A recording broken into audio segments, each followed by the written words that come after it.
ኤፌሶን ምዕራፍ 1 እናወጣና 1 እስከ 7 ያለውን አነባዋለሁ። በጌታ ስም አነባዋለሁ። እንደዚህ ይላል።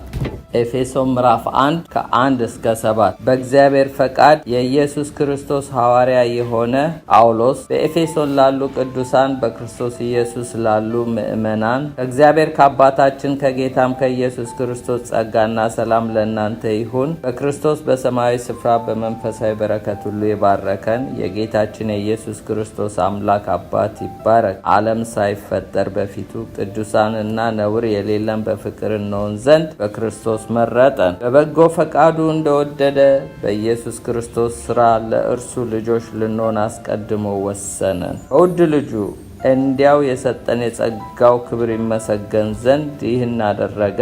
በውድ ልጁ እንደ ጸጋው ባለጠግነት መጠን በደሙ የተደረገ ቤዛነታችንን አገኘን፣ እርሱም የበደላችን ስርየት ይላል። እንጸልይ። ጌታዊ እናመሰግናለን ጸሎታችንን ስለሰማህን።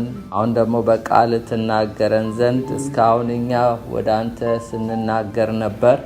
አንተ ደግሞ በኢየሱስ ስም በተራህ ትናገረን፣ ታስተምረን፣ ትገስጸን፣ ትመክረን፣ አቅጣጫ ታሳየን ዘንድ ጌታዊ ያልገባንን እነሆ ታስረዳን ዘንድ ይኸው መንፈስ ቅዱስ አስተማሪ ሁሉን ተረከበን። እኔም ባሪያ በፍጹም ግልጽነት መናገር እንድችል እርዳኝ። የሚሰሙኝ እነሆ ጌታዊ እህቶቼ፣ ወንድሞቼ ቃል በፍጹም ግልጽነት ይምጣላቸው በኢየሱስ ስም አሜን።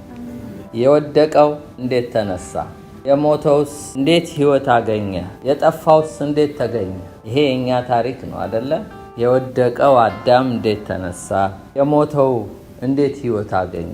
እንደገና ደግሞ የጠፋው እንዴት ተገኘ? እግዚአብሔር ፊት የኮበለልን ነበርን። ቁጥር 6 እና 7 ላይ በውድ ልጁ እንዲያው የሰጠን የጸጋው ክብር ይመሰገን ዘንድ ይህን አደረገ ይላል። ይሄንን ያደረገው በውድ ልጁ እንዲያው የሰጠን የጸጋው ክብር ይመሰገን ዘንድ ይህን አደረገ በውድ ልጁ እንደ ጸጋው ባለጠግነት መጠን ይላል። እግዚአብሔር በጸጋ ሪች ነው፣ በምህረት ሪች ነው፣ በርህራዩ ሪች ነው። እግዚአብሔር በባህሪው ሪች ነው፣ በሁሉ ነገር ሪች ነው፣ በፍቅሩ ሪች ነው፣ ሀብታም ነው። እንደኛ ደሃ አይደለም። እኛ ፍቅራችን ትንሽ አይደለት፣ ምህረታችን ትንሽ፣ ይቅርታችን ትንሽ። እንደው ይቅር ብንል ጥቂት ሰዎችን ብንል ዓለምን ሁሉ መቼም ይቅር የሚል ልብ የለንም። ጌታ ግን የወጉትንም ያቀፉትንም ሁሉ ይቅር የሚል በሩቅም በቅርብም ያሉትን ይሄን ጄኔሬሽን ብቻ አይደለም ያለፈውን የሚመጣውንም ጄኔሬሽን እና ሪች ነው ልላችሁ ነው እግዚአብሔር። እና እንደ ጸጋው ባለጠግነት መጠን በደሙ የተደረገ ቤዛነታችንን አገኘን፣ እርሱም የበደላችን ስርየት ነው ይላል። የወደቀው እንዴት ተነሳ ነው። የሞተው እንዴት ሕይወት አገኘ? የጠፋው እንዴት ተገኘ ቢባል ጸጋ ብቻ ነው፣ ሌላ ምንም ነገር የለም። ግን የጸጋው ሚስጥር የሚገባን የእግዚአብሔር በጸጋው እንዳዳነን የሚገባንና እንደገናም ደግሞ እግዚአብሔር እኛን የጠራበትን መጥራት ፕሪዴስቲኔሽኑን፣ ኢሌክሽን ማለት ምርጫውን፣ ውሳኔው፣ ፎርኖሌጁን እነዚህን ሁሉ የምንመለከተው በመጀመሪያ የወደቀው ሰው ማን እንደሆነና እንዴት እንደወደቀ እንዴት እንደተነሳ ሲገባን ነው። ምክንያቱም ብዙ ጊዜ የኛ አስተዋጽኦ እንዳለ ነው የምንቆጥረው በእግዚአብሔር ስራ ላይ። እኛም ትንሽ ኮንትሪቢዩት ያደረግነው ነገር አለ ብለን የምናስባለን። ፈቃድ ያለን ሰዎች ስለሆንን፣ ፍሪ ዊል ያለን ሰዎች ስለሆንን እግዚአብሔር ዝም ብሎ አይደለም ያዳነን። እኛም ደግሞ ትንሽ ያዋጣኑ ነገር አለ ብለን የምናስባለን። ይሄ የወደቀው ሰው እንዴት ነው የወደቀው? በመጀመሪያ ያንን ማወቅ አለብን። የወደቀውን ሰው ደግሞ ለማንሳት እግዚአብሔር የተጠቀመበትን ሜትድ ወይም ደግሞ እግዚአብሔር የሰጠውን ጸጋ ለማወቅ በመጀመሪያ የወደቀው ሰው እንዴት እንደወደቀ እናያለን። ይሄ ቶታል ዴፕሬቪቲ ይባላል። ቶታል ዴፕሬቪቲ ማለት አጠቃላይ ብልሹነት። ሰው ቶታሊ ወድቋል፣ ዴፕሬቭድ ሆኗል ማለት ሞራሊ ኮራፕሽን ውስጥ ገብቷል ማለት ነው። ጠቅላላ ሞራሉ ኮራፕሽን ውስጥ ገብቷል ማለት የስነ ምግባር ብልሽነት ውስጥ ገብቷል ማለት ነው። ሌላው ዊክድነስ ይለዋል፣ ክፋት። ኢቭል ቢንግ ኢቭል ማለት ሞራሊ ሮንግ የሆነ ሰው ተሳስቶ ኮምፕሊትሊ እንደወደቀ ያሳያል። እስቲ ስለ ቶታል ዴፕሬቪቲ ሰው ኮምፕሊትሊ እንዴት እንደወደቀ ማለት ሰው ወደቀ ሲባል ሰይጣን እንደ ስንዴ ሊያበጥራችሁ ለመነ ነው የሚለው አይደለ? ጌታ ኢየሱስ ሲያበጥር የሰውን ሁለንተና ነው፣ መንፈሱን፣ ነፍሱን፣ ስጋውን ነው አንጠርጥሮ ያበጠረው። አዳም ጋር እንመጣለን። እንዴት አድርጎ ስጋውንም ነፍሱንም መንፈሱንም አበጥሮ እንደጣለው በአንድ ፍሬ ሰይጣን በአንድ ፍሬ ነው የሰውን ሁለንተና አስቶ እንዲወድቅ ያደረገው። ኢየሱስ ክርስቶስም ደግሞ እንዴት አድርጎ ተፈትኖ እንዳነሳን የሚያሳይ ነገር ነው ዛሬ የምናየው። ቶታል ዴፕሬቪቲ ዳዝ ኖት ሚን አብሶሉት ኢቭል ማለት ሰው ኮምፕሊትሊ ወድቋል ስንል ኢቭል ሆኗል ማለት አይደለም። ይሄንን ሚስ እንዳናደርግ የእግዚአብሔር ሐሳብ ጋር የሚተላለፉት ምንድነው? ሰው ወደቀ ሲባል ክፉ የሆነ ይመስላችኋል? አይደለም። ዘፍጥረት 3:4-5 ላንብብላችሁ። እባቡም ለሴቲቱ አላት፣ ሞትን አትሞቱም፣ ከእርሷ በበላችሁ ቀን ዓይኖቻችሁ እንዲከፈቱ እንደ እግዚአብሔር መልካምና ክፉን የምታውቁ እንድትሆኑ እግዚአብሔር ስለሚያውቅ ነው እንጂ አላት። እግዚአብሔር ደግሞ ምን አለ? ይሄ ሰይጣን ያለው ነው። እግዚአብሔር ምን አለ? ዘፍጥረት 3:22 ላይ እግዚአብሔር አምላክም አለ፣ እነሆ አዳም መልካምና ክፉን ለማወቅ ከኛ እንዳንዱ ሆነ። አሁንም እጁን እንዳይዘረጋ ደግሞም ከሕይወት ዛፍ ወስዶ እንዳይበላ ለዘላለም ሕያው ሆኖ እንዳይኖር አለና እግዚአብሔርም ራሱ ሰው ከኛ እንዳንዱ ሆነ፣ ክፉን ከደጉ ማወቅ ቻለ አለ። ሰይጣንም የፈተነው በዚህ ነው። ክፉን ከደጉ ታውቃለህ። ግን ሰው ይሄንን ክፉና ደግ የማወቅ ኮንሽስ አለ። ቀድሞ ሰው ኢኖሰንት ነበረ። ኢኖሰንት ማለት ክፋትን የማያውቅ ነበረ። አሁን ግን ክፉና ደጉን ማወቅ ጀመረ። ስለዚህ ሰው ሁለንተናውን ሰይጣን መጥቶ ሲፈትነው ወደቀ። ከወደቀ በኋላ ክፉና ደግ አወቀ። ክፉና ደግ አወቀ ማለት ሰው ክፉ ነገር ያውቃል፣ ክፉም ነገር ይሰራል። ደግ ነገር ያውቃል፣ ደግም ነገር ይሰራል እንጂ ኮምፕሊትሊ ክፉ ብቻ ሆኗል ወይም አውሬ ብቻ ሆኗል ብለን ልንል አንችልም። ኮንሽሱ ደግ ነገርንም ያውቃል። ያልዳኑ ሰዎች ደግ ነገር አይሰሩም እንዴ? አያውቁም እንዴ? መልካም ነገር ያደርጋሉ። ግን ቶታል ዴፕሬቪቲ ከምን አንጻር የሚለውን እንመጣበታለን። ስለዚህ ሰው ወድቆ ክፉን ነገር ያውቃል፣ ክፉን ነገር ያደርጋል። ደግ ነገር ያውቃል፣ ደግ ነገር ያደርጋል። አንደኛው ዴፊኒሽን እንግዲህ ምንድነው? ቶታል ዴፕሬቪቲ ዳዝ ኖት ሚን አብሶሉት ኢቪል ማለት አጠቃላይ ብልሹነት ማለት ፍጹም ክፉ ነው ማለት አይደለም። ሰው አውሬ ነው ማለት አይደለም። እሺ ወደ ሁለተኛው ፖይንት ልለፍ። ቶታል ዴፕሬቪቲ ሚንስ መንፈሳዊ አለመቻል ወይም ስፒሪቹዋል ኢኔቢሊቲ ማለት ነው። አለመቻል መንፈሳዊ ነገር የማይችል ማለት ነው። ማለት ሰው በመንፈስ የሞተ ማለት ነው። ሰው በመንፈስ የታወረ ማለት። ሁላችንም ስንወለድ በመንፈስ ሞተን ነው። ሁላችንም ስንወለድ መንፈሳዊ አይናችን ጠፍቶ ነው። ማናቸው በምድር ላይ ያለ ሰው መንፈሳዊ ነገር አይገባውም። ፍጥረታዊ ሰው ነው የሚለው እንደውም ጳውሎስ በቆሮንቶስ ላይ ሁላችንም ፍጥረታዊ ሰው ሆነን ነው የተወለድነው። ከስጋና ከደም ነው የተወለድነው። ከወንድ ፈቃድ ከሴት ፈቃድ ነው የተወለድነው። ኢየሱስ ከመጣ በኋላ ነው የዳግም ልደት የሚባለው ነገር ያወቅነው። ከዛ በፊት አናውቀውም። ሁላችንም ከወንድ ፈቃድ ከሴት ፈቃድ ነው የተወለድነው። ሁላችንም ፍጥረታዊ ሰው ነን። ስለዚህ ለፍጥረታዊ ሰው ደግሞ መንፈሳዊ ነገር ሞኝነት ነው፣ አይገባውም። ለምን? ሞቶ ስለሚወለድ ታውሮ ስለሚወለድ አይገባው። ዛት ኢዝ ቶታል ዴፕሬቪቲ። በእግዚአብሔር ዘንድ ሞተናል፣ በእግዚአብሔር ዘንድ ወድቀናል፣ በእግዚአብሔር ዘንድ ታውረናል። በስጋችን ግን ነፍሳችን ግን ኮንሽስ አለው። ምን? ክፉና ደግን እናውቃለን።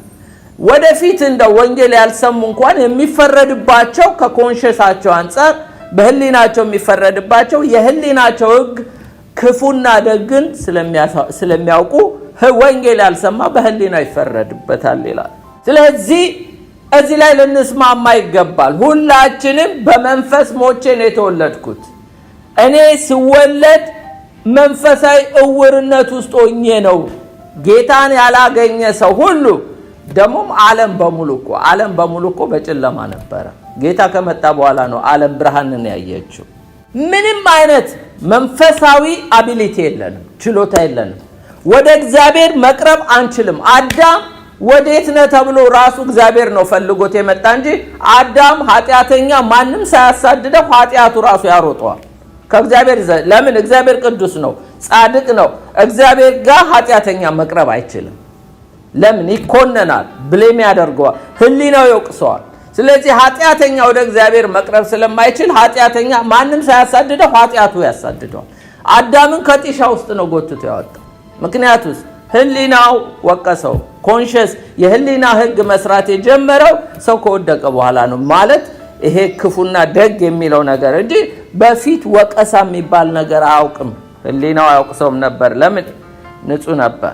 መጽሐፍ ቅዱስ እንግዲህ ምን ይለናል? ጳውሎስ ይህንን ጥሩ አድርጎ አስቀምጦልናል። በሮሜ 3 ከ10 እስከ 18 እንዲህ ተብሎ እንደተጻፈ ምን ብሎ ነው የተጻፈ? ሮሜ 3 ከ10 እስከ 18 ጻድቅ የለም አንድስ እንኳን፣ አስተዋይ የለም፣ እግዚአብሔርን የሚፈልግ የለም። እንግዲህ አስምሩልኝ፣ እግዚአብሔርን የሚፈልግ የለም። ይሄ ሁሉ ታዲያ በዓለም ላይ ያለ ሃይማኖተኛ ማንን ነው የሚፈልገው ብትሉ፣ መጽሐፍ ቅዱስ ግን የሚለው እግዚአብሔርን የሚፈልግ የለም። ሁሉ ተሳስተዋል፣ በአንድነት የማይጠቅሙ ሆነዋል፣ ቸርነት የሚያደርግ የለም፣ አንድስ እንኳን የለም። ጉሮሯቸው እንደተከፈተ መቃብር ነው፣ በመላሳቸው ሸንግለዋል፣ የእባብ መርዝ በከንፈሮቻቸው በታች ነው አለ። ከአፋቸው እርግማን መራርነት ሞልቷል፣ እግሮቻቸው ደም ለማፍሰስ ፈጣኖች ናቸው፣ ጥፋት ጉስቁልና በመንገዳቸው ይገኛል፣ የሰላምን መንገድ አያውቁም፣ አይኖቻቸው ፊት እግዚአብሔርን መፍራት የለም ይላል። ጳውሎስ የሚለው ኖበዲ አንድስ እንኳን፣ እስቲ አንድስ እንኳን በሉ። ኖበዲ ምን? as it is written እንዲህ ተብሎ ተጽፏል። ምን ተብሎ ነው የተጻፈው? nobody is righteous ማንም ሰው በእግዚአብሔር ፊት ራይቸስ አይደለም። አንድስ እንኳን አብርሃምን ጥሩት፣ ሄኖክን ጥሩት፣ ኖህን ጥሩት፣ እግዚአብሔር በጸጋው ቀረባቸው እንጂ አንድስ እንኳን ነው የሚለው። አንድስ እንኳን ጻድቅ የለም። ይሄ እንግዲህ ልናስብበት የሚገባው ነው። ሌላው nobody understand አስተዋይ የለም ማለት ብዙ ነገር ልናስተውል እንችላለን። መንፈሳዊ ነገር ግን አናስተውልም። እግዚአብሔር አሁንም ማስተዋል ይስጣል። እግዚአብሔር ማስተዋል ራሱ መንፈስ ነው። ኢየሱስ ላይ ኢሳይያስ 11 ላይ ሄዳችሁ ብትመለከቱ ሰባቱ መንፈሶች አንዱ የማስተዋል መንፈስ ነው ያረፈበት። ማስተዋል መንፈስ። ስለዚህ መንፈስ ነው ማስተዋል። ጥበብ ራሱ መንፈስ ነው። ሌላው እዚህ ጋር nobody seek God እግዚአብሔርን የሚፈልግ የለም። ወደ ሃይማኖተኞች ብትመጡ ማንን ነው ታዲያ የሚፈልጉት ብትሉ፣ ሁሉም ሰው ለራሱ ከችግሩ ማምለጫ ነገር ፍለጋ እንጂ ራሱን እግዚአብሔርን የሚፈልገው የለም። እኛም እንኳን ድነን ኢየሱስን ሳይሆን ኢየሱስ የሆነ ነገር እንዲያደርግልን እንጂ የምንፈልገው ራሱን ኢየሱስን የምትጠማ ዳዊት ዋላ ወደ ውሃ ምንጭ እንደምትል ነፍሴ አንተን አለች ብሎ የሚያለከልኩ ጥቂቶች ናቸው። እንደነ ጴጥሮስ አንተ የሕይወት ቃል አለ ካንተ ወዴት እንሄዳለን የሚሉ እንጂ ማጆሪቲ ብንመለከተው ጌታ አንድ ነገር ወይ ፈውስ ቢያደርግለት ወይ ቢባርከው ከዛ እሱንም ተቀብሎ እንደነዛ 10 ለምጻሞች 9ኙ አይመለሱ። ጌታን የሚፈልግ የለም።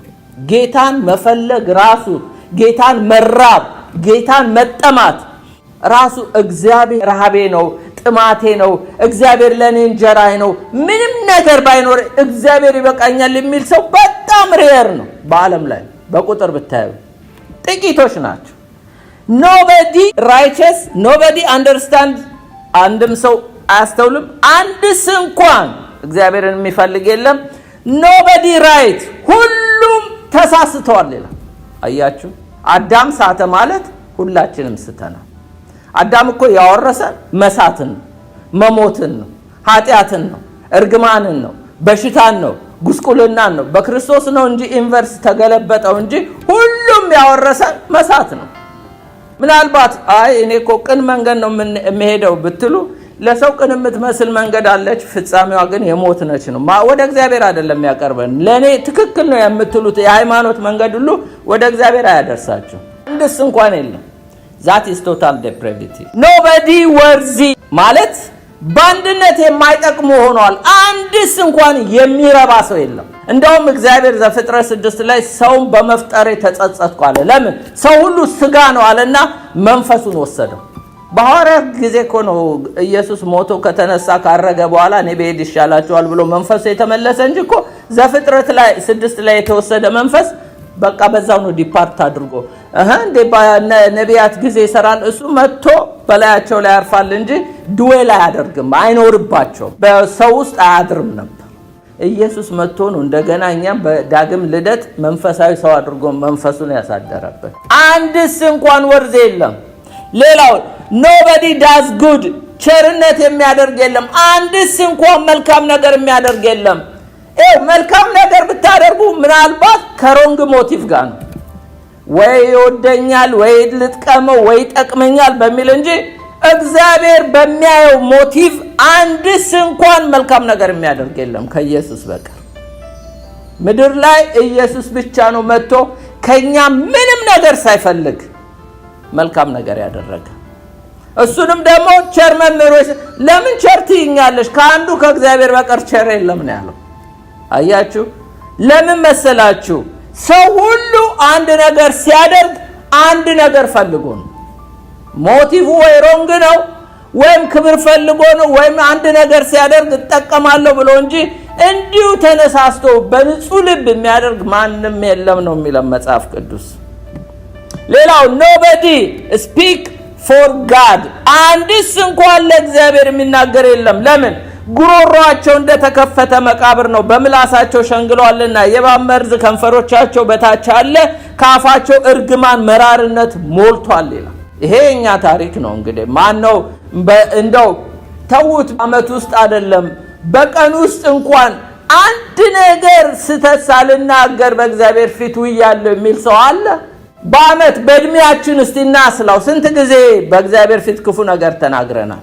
ስንት ጊዜ ሸንግለናል? ስንት ጊዜ ዋሽተናል? አንድስ እንኳን የለም። ኢየሱስ ላይ ግን አንዲት ነገር አታገኙበት። እንኳን አይደለም ጠላቶቹ መስክረዋል።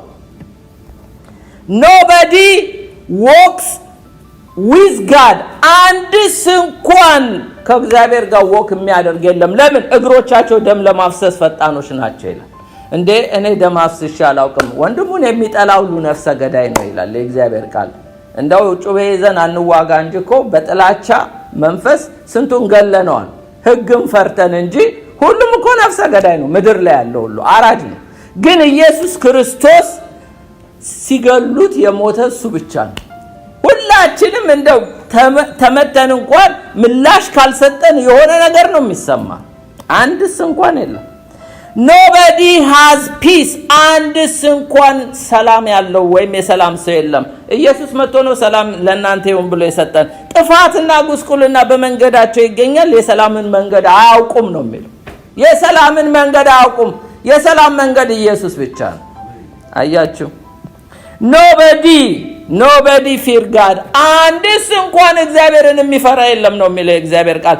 በዓይኖቻቸው ፊት እግዚአብሔርን መፍራት የለም ይላል። እኔ እግዚአብሔርን እፈራለሁ የምትሉ የጥበብ መጀመሪያማ እግዚአብሔርን መፍራት ነው። ሰው እኮ እግዚአብሔርን ቢፈራ ኃጢአት አይሰራም። ዮሴፍ እኮ ሲፈተን እኮ ምንድነው ያለው? ይሄ እናቴ የለችም፣ አባቴ የለም፣ ወንድሞቼ የሉም፣ ማንም ባይኖር ይሄ እግዚአብሔር ያየኛል፣ በእግዚአብሔር ፊት እንደዚህ አይነት ኃጢአት እንዴት እሰራለሁ እኮ ነው ያለው። እሱም ሆኖ እንኳን እንደሱም ሆኖ ዮሴፍ በእግዚአብሔር ፊት ንጹህ አይደለም። ስለዚህ ሲጠቀልለው ጳውሎስ በሮሜ 3:23 ላይ ሁሉ ኃጢአት ሰርቷል፣ የእግዚአብሔር ክብር ጎሏቸዋል፣ ተዘጋ በቃ። እንደውም በሌላ ቦታ ምን ይላል? ሁሉም ባለመታዘዝ ዘግቶታል ይላል። ስለዚህ ምሕረት ለወደደ ወይ ለሮጥ አይደለም ከሚምር ከእግዚአብሔር ዘንድ ነው ይላል። ስለሮጥን ስለተሯሯጥን ያገኘነው ምሕረት ሳይሆን እግዚአብሔር ሁሉም ባለመታዘዝ ዘግቶታል። ጌታ ኢየሱስን እኮ ሲመሰክርለት የምወደው ልጄ እሱ ነው እሱን ስሙ ሲል እኮ ኢየሱስ ክርስቶስ ለአባቱ ፈቃድ እስከ መስቀል ሞት ድረስ እንደውም የአባቱ ፈቃድ በእጁ ተከናወነ እኮ ነው የሚለው። ኢየሱስ ብቻ ነው አንጀቱን ያራሰው፣ ልቡን ያራሰው። አንድ ሰው እንኳን ጠፍቶ ነው እኮ ከምድር ላይ የገዛ ክንዱን ከሰማይ የላከው አንድስ እንኳን።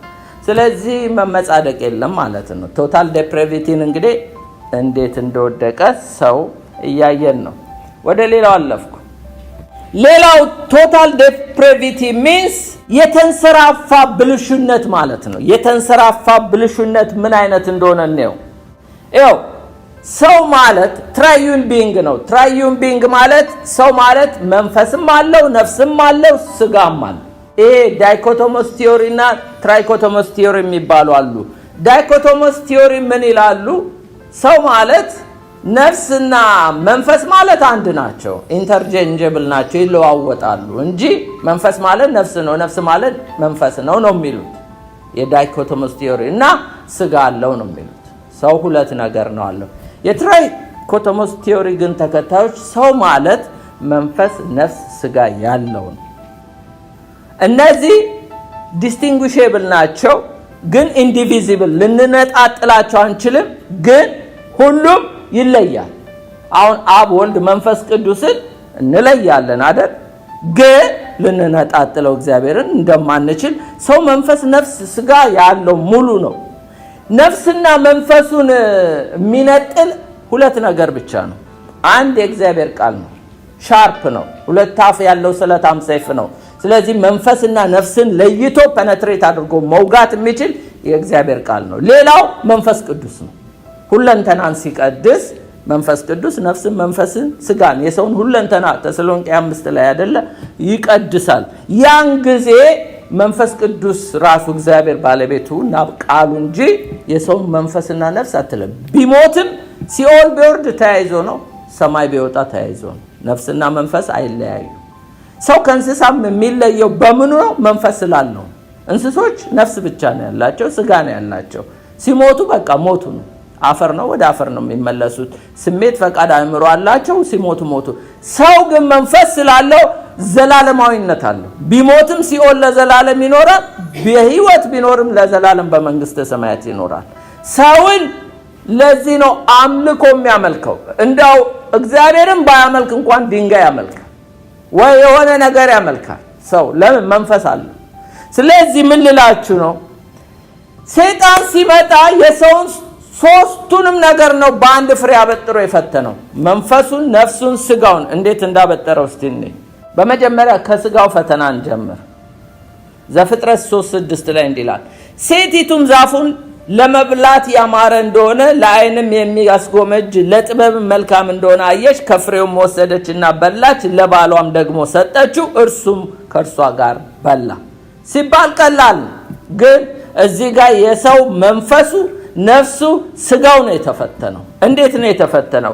የስጋው ፈተና ቴምፕቴሽን ቱ ዘ ባዲ ምን ይላል? የስጋው ምኞት ይሄ ምን ይላል? ዛፉን ለመብላት ያማረ እንደሆነ ይላል። አያችሁ፣ ለመብላት ፍሬ ነው አይደለ እንዴ ቆርጠው የበሉት። ስለዚህ ለመብላት ያማረ እንደሆነ ይሄ በስጋ የተፈተኑት ነው። የነፍስ ፈተናን ደግሞ እዛው ላይ ምን ይላል? ቴምፕቴሽን ቱ ዘ ሶል የሚለው ለዓይን የሚያስጎመጅ ይላል። ለዓይን የሚያስጎመጅ ይሄ ነፍስ ፈተና ነው። የመንፈስ ፈተናስ ቴምፕቴሽን ቱ ዘ ስፒሪት ይሄ ደግሞ ለጥበብ መልካም እንደሆነ አየች ይላል። ለጥበብ መልካም እንደሆነ አየች። ዛፉ ለመብላት ያማረ እንደሆነ አየ ማለት ይሄ የስጋ ምኞት ነው። የስጋ ምኞት ነው። ሰው በሆዱ የሚፈተን በሆዳቸው የተፈተኑ ብዙ ሰዎች አሉ። በመጽሐፍ ቅዱስ በተለይ ትዝ ይላችኋል፣ ተርቦ የተፈተነው ኤሳው ተርቦ ተፈትኗል። ኢየሱስ ክርስቶስም ተርቦ ተፈትኗል። ኤሳው ያው ፌል አደረገ፣ በኩርናውን ለምስር ወጥ ሸጠ። ኢየሱስ ግን 40 ቀን 40 ሌሊት ጾሞ አልተሸነፈም። ሌላው በጥጋብ የተፈተኑ ደግሞ አዳምና ሔዋን ያው በኤደን ገነት ውስጥ እንደተፈተኑ እናያለን። ይሄ ደግሞ ለዓይን የሚያስጎመጅ ማለት አምሮት ለስት ይባላል፣ ኮቬቸስነስ ይባላል። ሮንግ ዲዛይር ትክክል ያልሆነ ኢንኦርዲኔት የሆነ ዲዛይር ማለት ነው። ያልተስተካከለ ትክክል ያልሆነ ምኞት የነፍስ ምኞት ነው። ይሄ እንደ እግዚአብሔር ትሆኛለሽ መልካምና ክፉን ታውቃላችሁ ብሎ ያለው ደግሞ የህይወት ኩራት የነፍስ ኩራት። ይሄ ደግሞ ለጥበብ መልካም እንደሆነ አየች። እነዚህ ሶስቱ ነገሮች ናቸው ሰውን እንግዲህ ወደ ፈተና ከተውት። ባይ ዘ ዌይ ቶታል ዴፕሪቪቲ ማለት ቶታሊ የሰው ማንነት ነው የተፈተነው። ሰው ማለት መንፈስም አለው፣ ነፍስም አለው፣ ስጋም አለው። ሁለንተናውን ነው ሰይጣን አበጥሮ እንደ ስንዴ የፈተነው እና መውደቁን ላሳያችሁ እንዴት እንደወደቀ። ማንስ ስፒሪት በምሳሌ 20:27 ላይ እንዲላል የሰው መንፈስ የእግዚአብሔር መብራት ነው የሆድን ጉርጆ ሁሉ የሚመረምር ይላል። የሰው መንፈስ የእግዚአብሔር መብራት ነው። የሰው መንፈስ የሰው መብራት ነው አይለንም፣ የእግዚአብሔር መብራት ነው ይላል። ግን ሰው በተፈተነ ጊዜ ምን ሆነ? መብራቱ ጠፋ። ይኸውላችሁ ይሄ ቤት ብዙ አልፖሎች አሉት።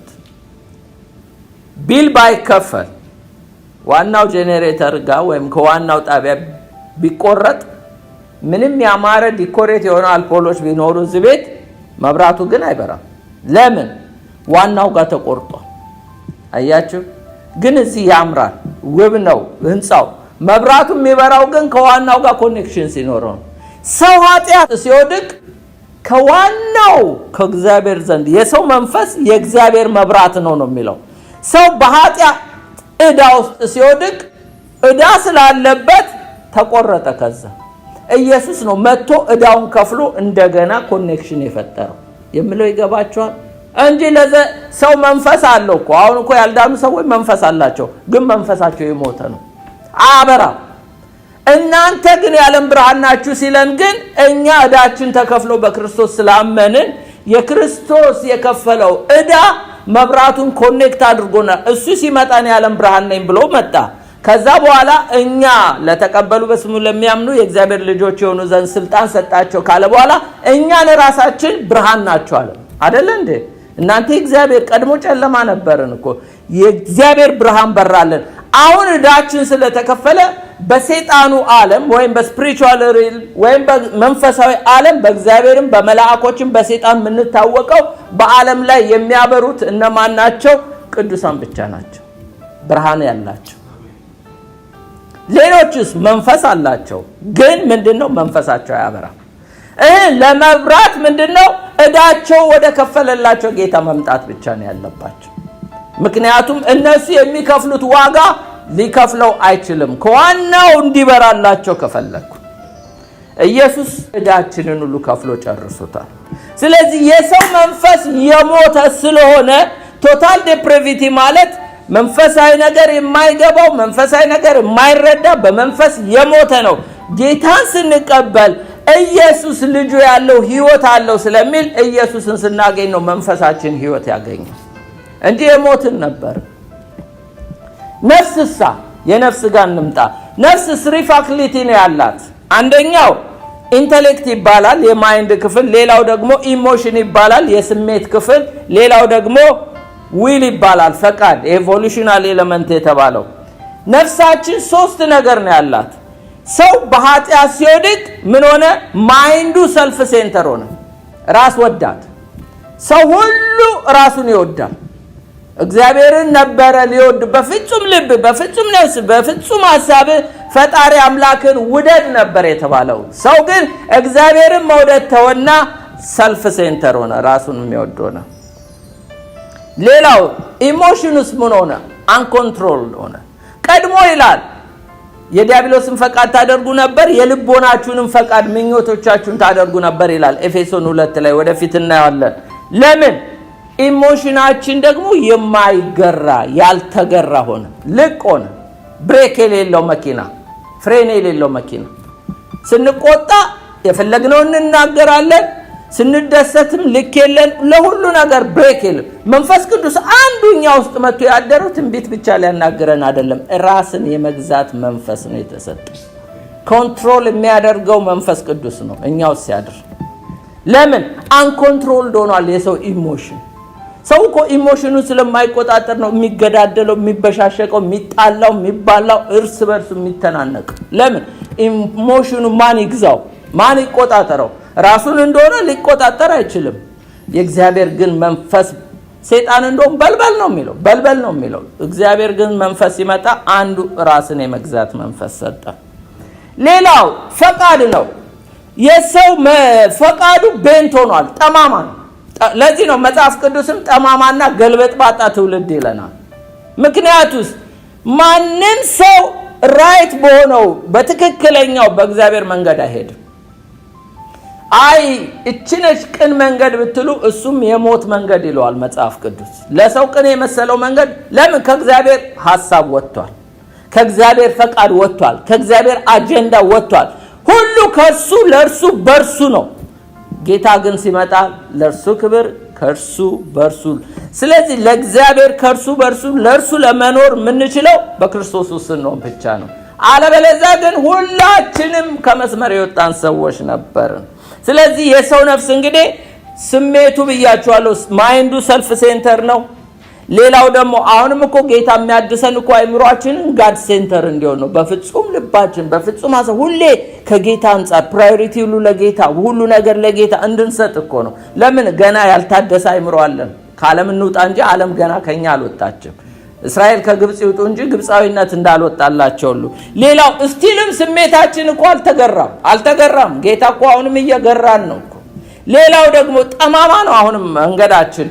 ጌታ መንገዱ አስተማሪ ከኋላ እየተከተለ ይችነች መንገዷ እያለ እየመራን ነው እንጂ እኮ ሁልጊዜ እኮ እንስታለን፣ እንሳሳታለን። አይደለም መሳሳት ዛሬ ነብይነን ሐዋርያነን እያሉ ስንቱንም የሚያስቱ ሁሉ አሉ የሚያስቱ። ለምን? ተሳስተው ሌላውን ማሳታለ። ጌታ ብቻ ነው መንገዱን። ለዚህ ነው የእግዚአብሔር ልጆች ሆኑ በመንፈስ ይመራሉ ይላል። መንፈስ ቅዱስ ብቻ ነው ወደ እውነት ሁሉ ሊመራን የሚችል። ስለ ስጋችን ብዙ አላወራም፣ ምክንያቱም ስጋ ሲወድቅ በሽታ የሚባለው የመጣው እርግማኑ፣ ኃጢያቱ፣ ብዙ ነገሩ በስጋ ላይ ያው የመጣው ኮራፕሽን ሁሉ ከእርግማን የተነሳ ነው። ራሱ ጥሮ ግራ ብላ በላብህ በወዝ የተባለው እሱም አንድ እርግማን ነው። ስለዚህ ሰው ለስራ ቢፈጠርም ግን ጥረቱ እየበዛበት ነው። አለፍኩ። ደስ የሚለው የወደቀው እንዴት ተነሳ፣ የሳተው እንዴት ተመለሰ፣ የሞተው እንዴት ህይወት አገኘ ብንል በሶስት ነገር ሰው ነፍሱ መንፈሱ እንደገና ስጋው እንደተፈተነ ሁሉ ኢየሱስም በሶስት ነገር ስለኛ ተፈትኗል። ስለኛ ግን ተፈትኖ አዳም ሲወድቅ ኢየሱስ ግን አለፈ። እንዴት እንዳለፈ ባይዘዌ ኃጢአት የተጀመረው ምድር ላይ እንዳልሆነ ወቁ። የተጀመረው በሰማይ ነው። ኃጢአት እዚህ ምድር አልተጀመረም፣ በገነት ነው። ሉሲፈር እዛ ነበረ፣ እዚህ ምድር አልነበረም። ስለዚህ ኃጢአት ሲጀመር ሉሲፈር እንዴት ወደቀ ብንል ፕራይድ ሊድ ቱ ለስት፣ ኩራት ወደ ክፉ ምኞት ነው የመራው። ከውስጡ ነው ኩራት የመጣበት። ከዛ ለስት ሆነበት። ለስት ማለት ክፉ ምኞት ሆነበትና እንደ እግዚአብሔር መሆን ተመኘ። ሰው ግን ኃጢአት ከውስጡ አይደለም የመጣው፣ ከውጭ ነው የመጣበት። ሰው ኩራት የለበትም ነበር። ስለዚህ ለስት ከውጭ መጣና ወደ ፕራይድ መራ። ሉሲፈር ግን ከፕራይድ ወደ ለስት ነው የመጣው፣ ማለት ከኩራት ወደ ክፉ ምኞት ነው። እኛ ግን ከክፉ ምኞት ወደ ኩራት እግዚአብሔር ላይ ወደ ማመጽ ነው የመጣ ነው። ይሄ ይለዋወጣል።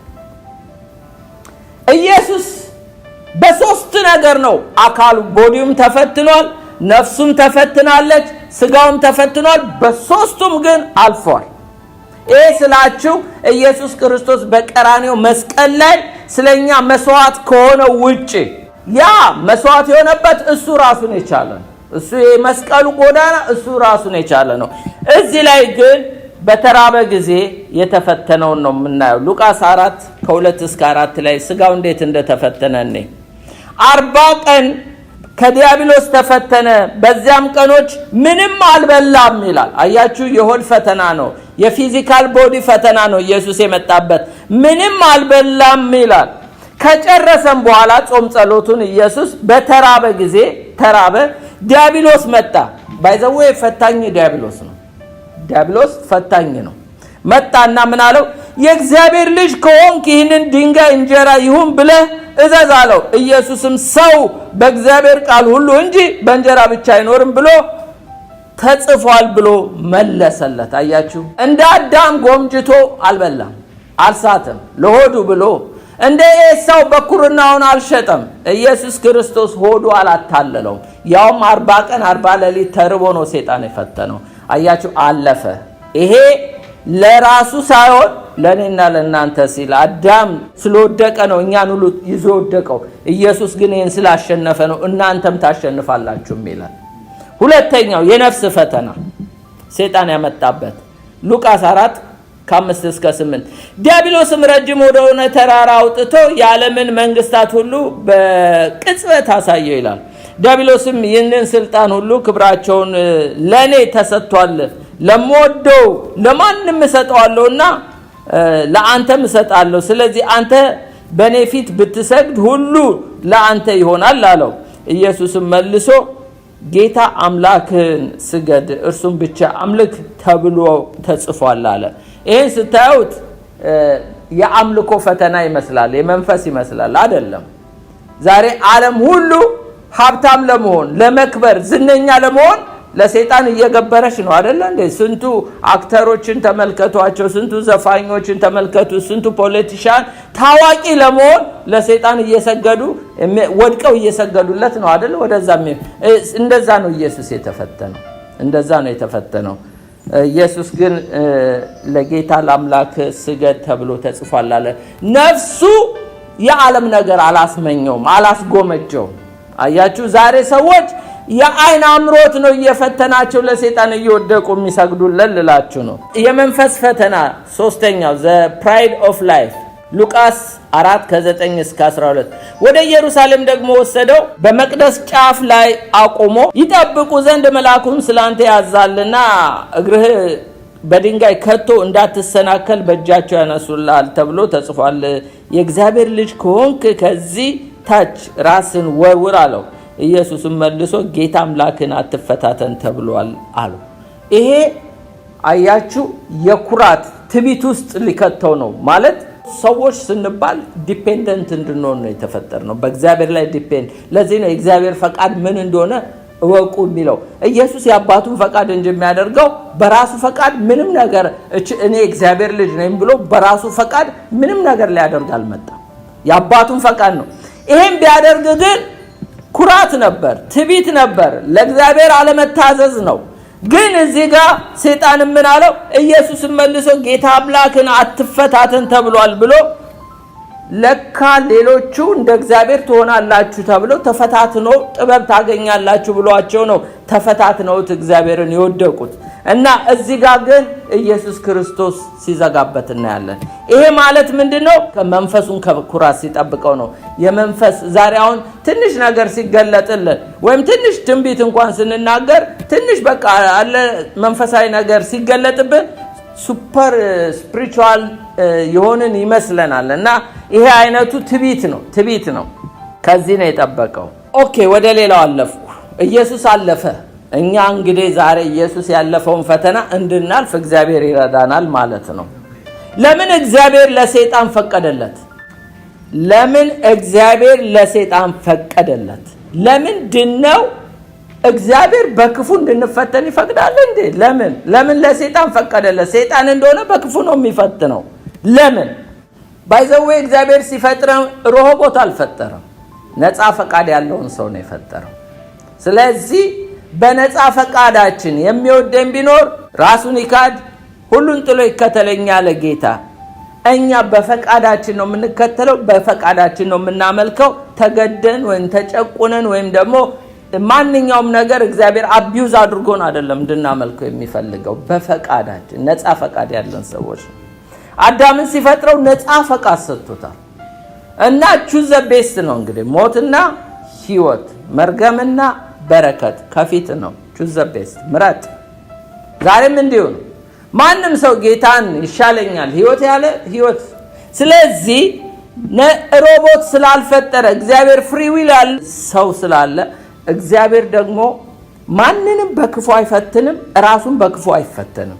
አይደለ እንዴ? ያዕቆብ እንዲህ ይላል፣ ማንም ሲፈተን በእግዚአብሔር ፈተናለሁ አይበል፣ እግዚአብሔር በክፉ አይፈተንምና እሱ ራሱ ማንንም አይፈትንም ይላል። እግዚአብሔር ለምንድነው ለሰይጣን የፈቀደለት? እግዚአብሔር ራሱ በክፉ እኛን መፈተን አይችልም፣ ኔቸሩ አይደለም። ትዝ ይላችኋል አክዓብን ምንድነው ያለው? ወደ ሬማ ዘገለዓድ ወርዶ እሱ ማን ነው የሚያስትልኝ? ሄዶ ሬማ ዘገለዓድ ላይ ሄዳችሁ አንደኛ ነገሥት 22 ላይ ቁጥር 20 አካባቢ አንብቡት። ወደ ሬማ ዘገለዓድ ሄዶ ስቶ እንዲወድቅ የሚያደርግልኝ ማን ነው ብሎ እግዚአብሔር ጠየቀ። ሁሉም እንዲና እንደዛ ሲል ጊዜ መንፈስ መጣ ይላል። መንፈስ እኔ አስተዋለሁ፣ ሂድ ይከናወንልሃል። አያችሁ እግዚአብሔር በራሱ አያስትም ለምን እግዚአብሔር እሱ ራሱ አይፈተንም ማንንም በክፉ አይፈትንም ኔቸሩ አይደለም ገባችሁ የምለው ስለዚህ እግዚአብሔር አሳተኝ እግዚአብሔር እዚህ ፈተና ውስጥ ከተተኝ እንዳትሉ ማንንም ሲፈተን በእግዚአብሔር ፈተናለሁ አይበል እግዚአብሔር በክፉ አይፈተንም እሱም ራሱ ማንንም በክፉ አይፈትንም ግን ለሰይጣን አሳልፎ ይሰጣል ለምን እንድንፈተን ይፈቅዳል by the way temptation በራሱ ኃጢያት አይደለም በኢየሱስ ስም እንደምትሉ አውቃለሁ በቴምፕቴሽን መውደቅ እንጂ በኃጢያት ቴምፕቴሽን ኃጢያት አይደለም ኢየሱስን እኮ በመልካም አልፈተነውም ወድቀ ስገድልኝ እኮ ማለት ክፉ ፈተና እኮ ነው ኢየሱስ ታዲያ ወደቀ እንዴ አልወደቀም ዮሴፍን ጨርቁን ይዛ በክፉ ፈተነችው ዮሴፍ ብሌም ይደረጋል እንዴ እሱ እኮ ቴምፕቴሽን በራሱ ኃጢያት አይደለም ግን በቴምፕቴሽን መውደቅ ግን ኃጢያት ነው የምለው ይገባችኋል እና አዳም እኮ በክፉ በሰይጣን ተፈተኑ ወደቁ ዮሴፍ አመለጠ ኢየሱስ ክርስቶስ አሸነፈ ዳዊት ወደቀ እኮ ቴምፕቴሽን በራሱ በክፉ ስንፈተን ዲያብሎስ የሚወጣውን ፈልጎ እንደሚያገሳ አንበሳ በዙሪያችሁ ይዞራል ይላል ምን ሊለን ሊያጅበን አይደለም ሊጥለን ነው እኮ ሊያስተን ነው እኮ መጥቶ ቀዳዳ ነው የሚፈልገው እና በዛ ጊዜ መጥቶ ሲፈትነኝ እኔ ካልፈቀድኩለት በቀር ምንም ቢሆን በክፉ ቢፈትነኝ ወድቀ ስገድ ቢለኝ አመንዝር ቢለኝ ስረቅ ቢለኝ እስካላደረኩ ድረስ እኔን አይመለከትም በክፉ መፈተን ኃጢያት አይደለም እዚህ ጋር ሚስ አንደርስታንድ እንዳታደርጉ ተጠንቀቁ ቴምፕቴሽን በራሱ ኃጢያት አይደለም ማን ምሳሌ ልስጣችሁ ኢዮብ እግዚአብሔርን ተሳድበ ሙት አለችው እሱም ደግሞ ሲፈትነው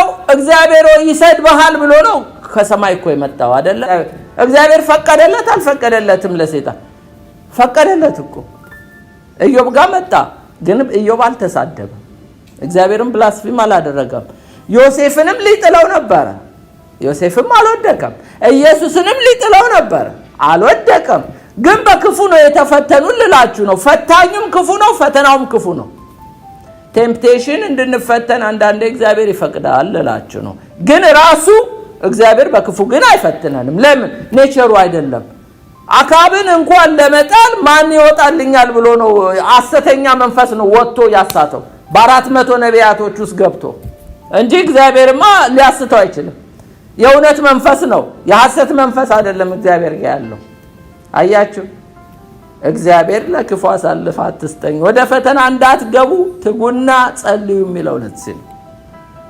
ቢመጣም እንዳንስት እንዳንወድቅ ያደርጋል ቴምፕቴሽን ከውጭ ነው የሚመጣው ባይዘው በርግጥኛ ሲንፉል ኔቸር አለን አዳም የተፈተነው ከውስጡ ኃጢያት የለውም ነበር ከውጭ ነው የመጣበት ቴምፕቴሽን ኢየሱስም ልክ እንዳዳም ነው ከውስጡ ኔቸሩ ኃጢያት የለበትም ከውጭ ነው የመጣበት ፈታኝ ዲያብሎስ ፈታኝ ነው በፈተና መሸነፍ ነው ኃጢያት እንዴት ያዕቆብ 1:14 ላይ ነገር ግን እያንዳንዱ በራሱ ምኞት ሲሳብ ሲታለል ይፈተናል ከዚያም በኋላ ምኞት ጸንሳ ኃጢያት ትወልዳለች ኃጢያት ካደገች በኋላ ሞትን ትወልዳለች ይላል እዚህ ጋር ያዕቆብ ፎርሙላ ይሰጠናል የኃጢያት ፎርሙላ እንዴት እንደተደረገ ማለት ወንድየው ዘሩ ቴምፕቴሽን ነው ሴትየዋ ማነች ለስት ኮቬቸስነስ ወይም ክፉ ምኞት ነው ክፉ ምኞት በወደቀ ሰው ውስጥ አለ አሁን እያንዳንዳችን ውስጥ ክፉ ምኞት አለ እግዚአብሔር ግን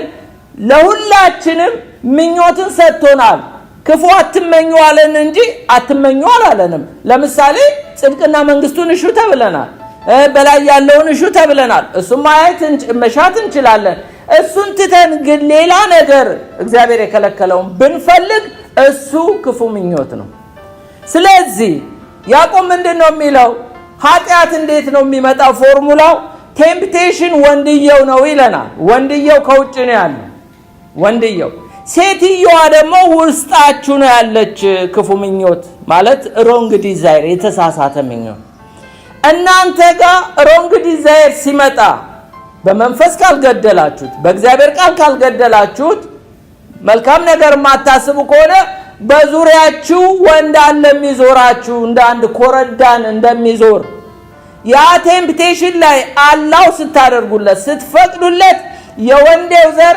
ከናንተ ከሴቲቱ እንቁላል ጋር ይገናኛል፣ ከዛ ኃጢአት ትጸነሳለች ይላል። ሐሳቡ ገባችሁ? ልድገምላችሁ።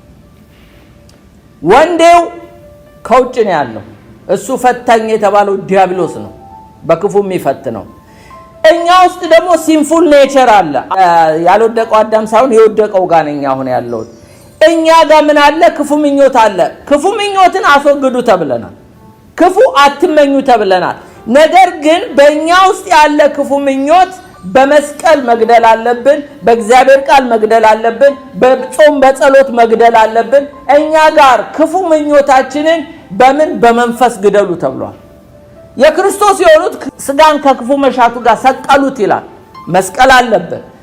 አይ ብለን ስጋዊ ሆነን ስንመላለስ ክፉ ምኞት እኛ ጋር ካለ ቴምፕቴሽን ከውጭ አለ ይላል።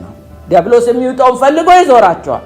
ሲዞር ልክ ዲና ትዝ ትላቸዋለች ያዕቆብ ልጅ እስቲ ከተማውን ልመልከት ብላ ወጣ ልታይ ሄዳ ታየች አይደለ? ከዛ ወደቀች። ልክ እንደዚህ ሁሉ ቴምፕቴሽን ይመጣና የወንዴው ዘር ከሴቲቱ ከናንተ ጋር ሮንግ ዲዛይር ጋር ኮኔክሽን ከፈጠረ ኃጢአት ጸነሳል።